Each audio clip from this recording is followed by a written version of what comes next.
नमस्कार, मैं भाव्या, आप देख रहे हैं N4 न्यूज भारत। हिंदुत्व प्रचारक अमन कुमार को गिरफ्तार किया गया था 13 जून को। और क्यों गिरफ्तार किया गया था, कैसे रामनवमी एक तुल पकड़ा है, वो भी इतने समय बाद पटना जाकर के उनको प्रशासन गिरफ्तार करके लाई थी। ये मामला को हमने अच्छे से समझाया उनकी मां से बात करके, और अभी पिछले वीडियो में हमने मनीष कश्यप से बात करके समझाया। अभी फिलहाल जितने भी लोग हैं वो सब एकजुट नजर आ रहे हैं, जितने भी हिंदू भाई हैं सब एकजुट नजर आ रहे हैं उनको जेल से निकालने के लिए। लेकिन इस बीच हजारीबाग सांसद मनीष जायसवाल भी सामने आए और उन्होंने क्या कहा यहाँ की सरकार को लेकर के, यहाँ के प्रशासन में लचर व्यवस्था को लेकर के, ये सारी चीजों के बारे में उनसे बात करके जानेंगे। इस देश में कोई भी रोड हो, कोई भी सड़क हो, वहां से कोई भी जुलूस का आना जाना बैंड नहीं है। ये मोदी का इशू बहुत दिन से चल रहा था। सरकार का दायित्व तो बनता था कि जिन लोगों ने भी इसको रोका है उस रोड को उससे फ्री कराएं, और कोई भी आदमी कहीं से जा सकता है, आ सकता है। किसी रोड पर पूरे भारतवर्ष में कहीं पर भी रोक नहीं है। सरकार जब नाकाम हुई तो कोई व्यक्ति, कोई ग्रुप, समूह अगर उस काम को करता है और लोकतंत्र को बचाता है तो उस पर सरकार की जो कार्रवाई है, इसको दमनात्मक कार्रवाई ही हम लोग कहेंगे, दमन ही बोलेंगे इसको। लेकिन ठीक है, आज अमन जेल में है। हम लोग प्रयास करेंगे कि सबसे पहले कि वो बाहर निकले। आपके माध्यम से जो एक चीज़ हम आपको, लोगों को बताना चाहेंगे, जिला प्रशासन को बताना चाहेंगे, आपको भी बताना चाहेंगे कि अमन कुमार अपराधी नहीं है। जेल गया है तो उसको ऐसा नहीं समझ लीजिए कि कोई अपराध करके जेल गया है।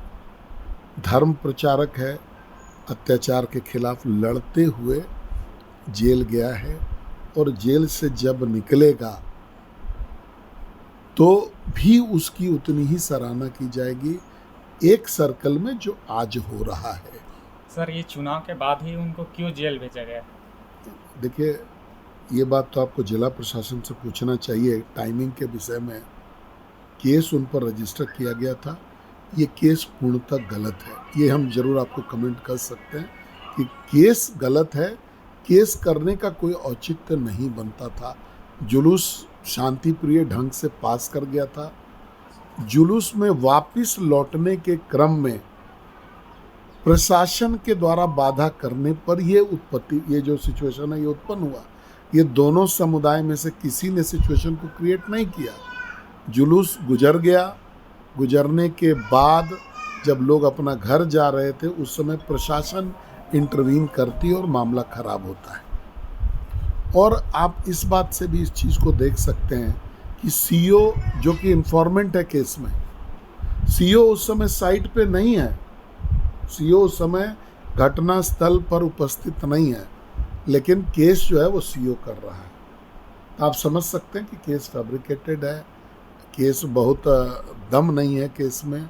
लेकिन अब जिस प्रकार की सरकार इस राज्य में है, उससे हम लोग यही उम्मीद कर सकते हैं कि वो जातिगत तरीके से तुष्टीकरण करेगी, एक वर्ग विशेष को फायदा पहुंचाने का, उनके इशारे पे काम करने का काम करेगी। मैं तो आपके माध्यम से ये भी पूछना चाहता हूं कि जब जुलूस निकला उस समय पुलिस प्रशासन कहाँ था, और किस रांची से किसने फोन किया?